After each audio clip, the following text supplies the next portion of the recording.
honorable Babacar Ndiaye mën ngaa ñëw jël kàddu gi soo noppee honorable Abdourahmane Diouf waajal ma dugg.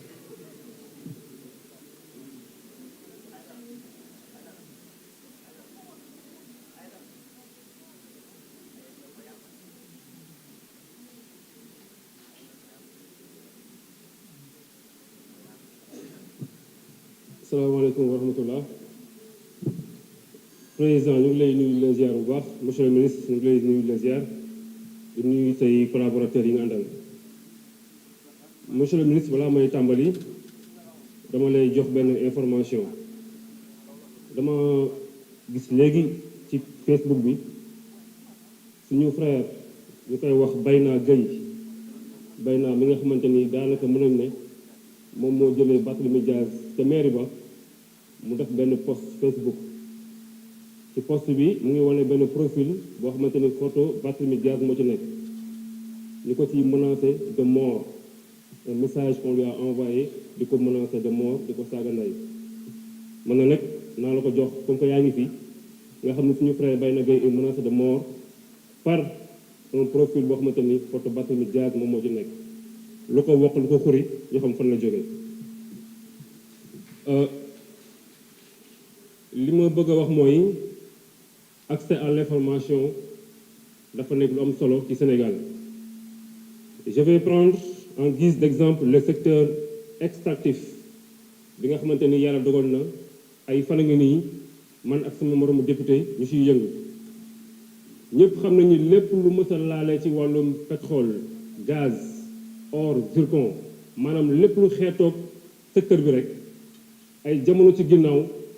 kenn amu ci woon accès tout était flou tout était nébuleux lépp la ndëmoon lépp lu ñu nëbboon kenn ñemu ci wax kenn ñemu ci yëy kenn ñemu ci yàbbi kenn xamu ci dara exemple bi gën a patent rek depuis 1997 gazu Sénégal ñu ngi ko doon exploité fële ca Gadiaga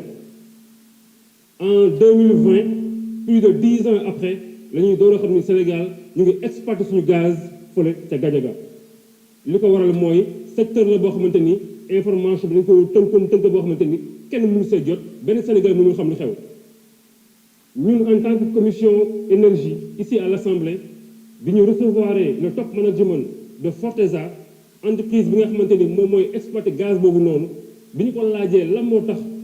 bi ngeen commencé liggéey ba léegi kenn xamul yéen a ngi liggéey seen tontu moo nekkoon ñun à chaque fois bu ñu bëggee communiquer ci gaz bi bu ñu bëggee wax ci gaz bi nguur gi fi nekkoon dañu ko doon tere dañu doon tënk dañu doon tere communiquer moo tax ñun aussi ñu yem suñu liggéey mosuñ cee wax mosuñ cee yëy mosuñ ci yàbbi ndax ñi fi nekkoon may ñu wax ci kon nga xam ni aujourd'hui bu ñu toogee tey fii di voter une loi ci accès à l'information publique lu ama am solo la ñuy def fii tey gannaaw bi nga xamante ni la société civile bu Sénégal jóg na takku di xeex boobu dem ba indil ñu lu ñuy wax ITIE xeex boobu dem ba indil ñu COS Petrogaz waaye xeex boobu tey mooy continuer gannaaw bis ñëpp àndee ba tey ñu taxaw fii avec tous les patriotes du Sénégal war a nag voter loi boo xamante ni dafay rendre l'information publique accessible à tout le monde may def rek benn amendement bu dee mën nañu ko may donte on va me dire que dañ ko doon bind. Aujourd'hui on est en train de voter la loi sur l'accès à l'information publique, loi qui prévoit une commission qui va garantir l'accès à cette information. Pour le secteur extractif dama gëm ni lu toll ni ITIE dafa war a siéger ci biir commission boobu ndax ku wax ITIE wax initiative pour la transparence dans le secteur extractif muy un secteur stratégique un secteur complexe mais un secteur très corruptogène où beaucoup de choses se font dans l'obscurité et muy secteur bi nga xamante ni ci le Sénégal yaakaar pour soxaliku ci le Sénégal yaakaar pour dund ci ñu yaakaar pour développer le Sénégal. Donc moi je pense que l'ITIE doit siéger dans cette commission qui doit garantir l'accès à l'information. Et ça je le demande en tant que député au nom du peuple sénégalais. Merci beaucoup. jërëjëf honorable Abdourahmane Diouf mën ngaa ñëw jël kàddu bi su paree honorable Marie Ansali Mame Selbe Diouf mën ngaa waajal si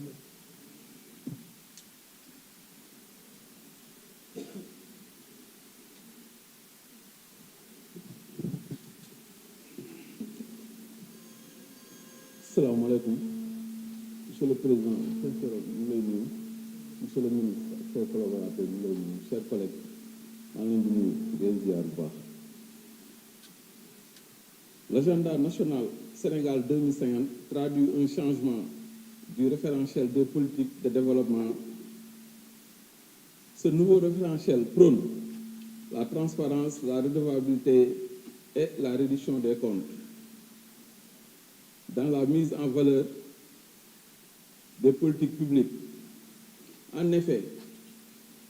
le gouvernement du président Bassirou Diomaye Diakhar Faye et son premier ministre Ousmane Sonko a fait de la lutte contre la corruption, de la bonne gouvernance, des engagements majeurs de son programme électoral. Ainsi, le projet de loi relatif à l'accès à l'information est un prolongement logique des différents projets de loi examinés depuis hier et qui sont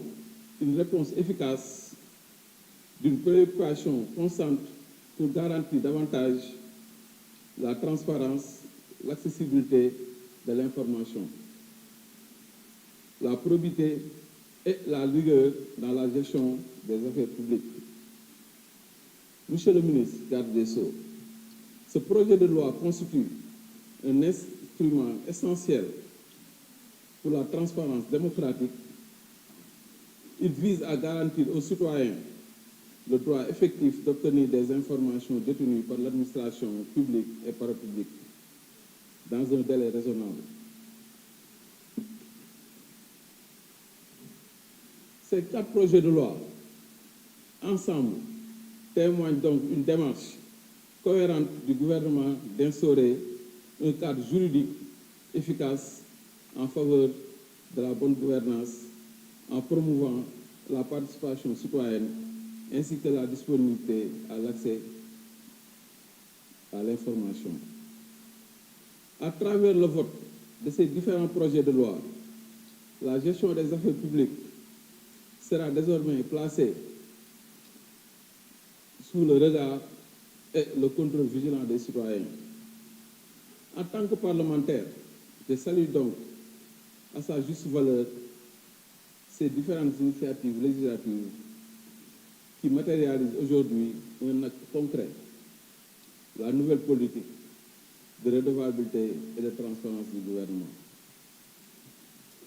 Monsieur le ministre, maanaam si gàttal dama yaakaar ni 4 projets de loi yi nga xamante ni dañu ko indi tey ak démb dafay bokk ci logique bi nga xamante ni moom lañ campagne depuis 2024 bi ñuy jël nguur bi dem législative campagne ko parce que bi ñu demee ci population bi dafa am li nga xam ne moom lañ leen jaayoon te li ñu leen jaayoon actuellement boo xoolee projet de loi yooyu ñoom ñoo nekk di ñëw ma ciy encouragé gouvernement bi di leen ci ñaax ci baax parce que dëkk amul benn dëkk boo xamante ne actuellement développé nga wala avancé nga te amul ay réformes donc man ci li ma leen di woo mooy de fortes réformes parce que dëkk bu buggee indiscipliné am na réforme yoo xam ne foog ñu teg ko te jàpp naa ni foofu laay glissé def tey accès à l'information bi nga xamante ne dañ ko def projet de loi bu nga xamante ne bu ñu ko voté man yaakaar naa ni am na leen loo xam ne ñu ngi ko fi wax depuis presque 1 mois 2 mois mooy dette cachée dette odieuse bi nga xamante ne bii ñëpp ñu ngi koy tudd ba tout récemment am na lu ci RFI wax plus de 7 millions de dollars boo xam ne boo ko estimé en CFA presque 4 milliards de dollars loolu nga xamante ne boo xoolee presque équivalence budget dëkk la